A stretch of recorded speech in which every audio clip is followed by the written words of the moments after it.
Your neighbors, our neighbors across the street, down the street, we're all afraid of each other.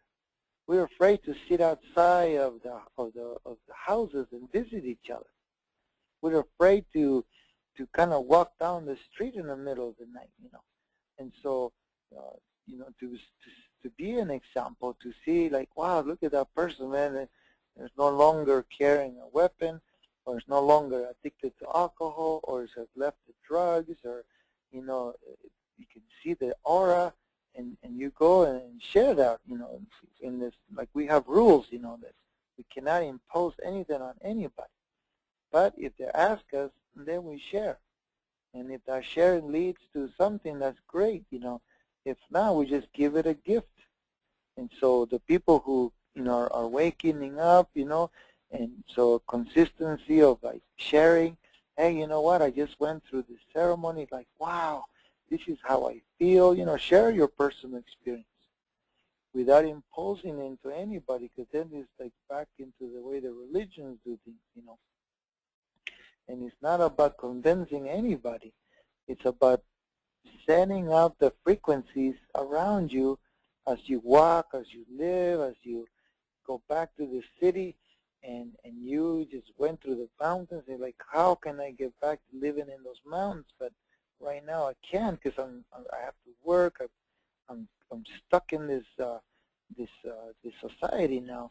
But the changes can happen if we want to.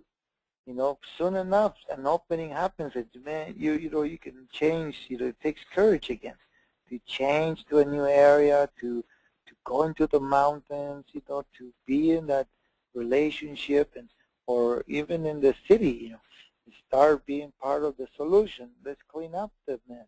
Let's make more order. Let's protect these trees, or there's all kinds of things that is going on. And so, as we learn, as we prepare, we carry that with us everywhere we go.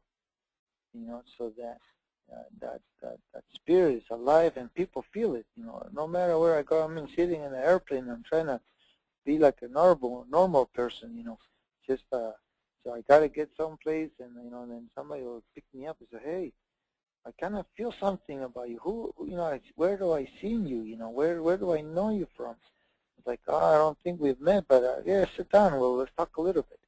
And we find out that there's this energy that each one of us is carrying, and it attracts to each other, and so we make friends, we make relatives, and so we know that even in the chaos of an airport or a city, there's relatives there that are, connected to that spirit, and we all should be trying to find a way to bring that harmony and balance all the time, and it's going to take time for us. As we prepare, we know that nature is on its full speed ahead, so we're going to have to catch up to that, to make a functional relationship, because nature is going to change.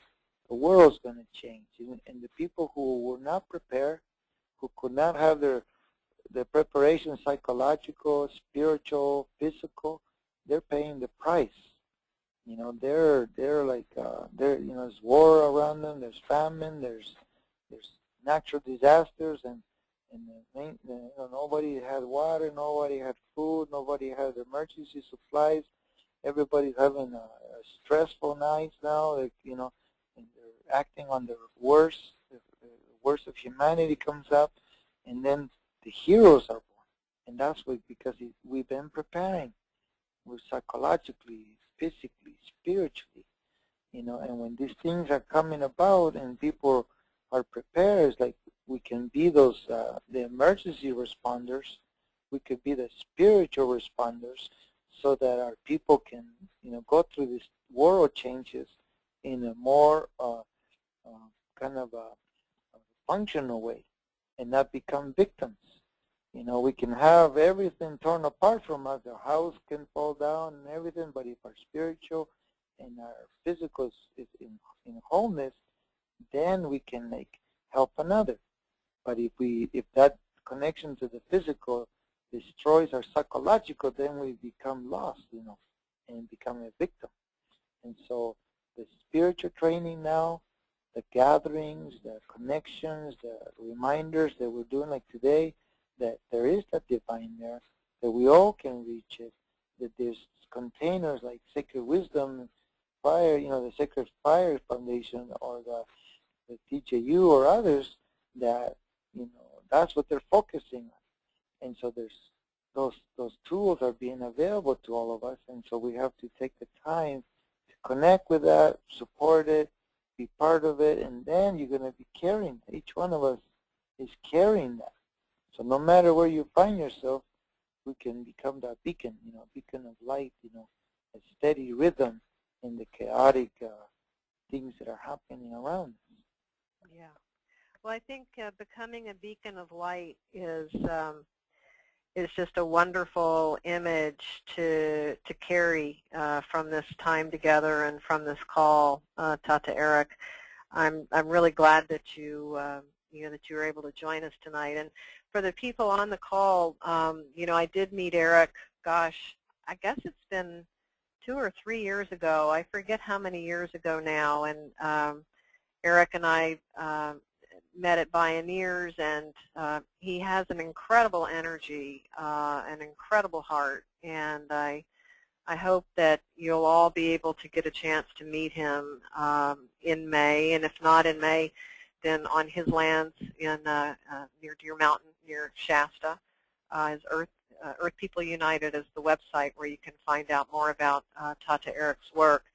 And as you're talking about preparing ourselves and getting ready for the changes, Tata Erick, one of the things that comes to mind is how we can prepare for this event. I think some of the people on the call may be joining us, and one of the things that comes to mind as a suggestion is, if you think you might be attending Ancient Wisdom Rising, then try a media fast for the week before you come. I know some people who've gone to ceremonies and pilgrimages and prepare themselves in many different ways of fasting. And one of the most powerful is to turn off the television and turn off the web browsing on the computer, and don't look at billboards. Don't even read a T-shirt. Just don't listen to the radio.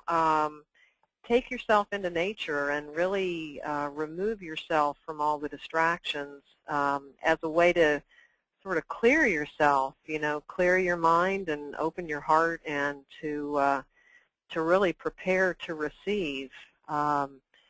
The event is really going to be a pretty exciting one so far as the elders you can meet. I'm sitting here, realizing that I could put out a pitch for it, but I don't feel like being a commercial. But it is exciting. Sri Vivek, who's a Brahmin priest in the Vedic Hindu tradition, will be with us and will be performing a fire yagna ceremony. And Rhina Ferris from New Zealand, Maori Karanga singer, will be leading us to the ocean for celebration and blessing at the ocean. We're going to have stories, we're going to have music, we're going to have drumming, we're going to have time around the fire, morning meditations with chanting. I think it's going to be a delightful time. We have films and nature, and so if anyone has questions, we have a phone number, 1-800-FIRE-011. You can call with your questions or send us an email at awr@sacredfirefoundation.org. And we encourage you to ask questions or plan to join us. Erick, do you have any parting words this evening? Anything you'd like to share before we wrap up our time together tonight? I just want to say thank you, Sharon, and for the Sacred Fire Foundation and everybody who showed up tonight, because they said us the rule number one is to show up and be present. To have presence is very important, and so that's where it starts, And so, like, maybe if our people, don't have the time or the ability to go into ceremonies like the suelach or other preparations like that, it's like, we always take like, we're gonna go on a date, so we find our best suit, our best dress, and our shiny shoes, and we want to be presentable, because it's like a date. We're dating each other, and it's exciting. New relationships, and we want to be our best, but be real. Be ourselves, not to just go get a suit so you can be shown impressiveness. No. But there's a lot of things that we can do now, like that we prepare for ceremonies, for gatherings. Simple as taking herbs, and boil them and make herbal baths. Cleanse the body, calm the mind, light the candles in the evening and sit and just kind of, relax and slow down, and none of these butterflies of fight or flight or nervousness.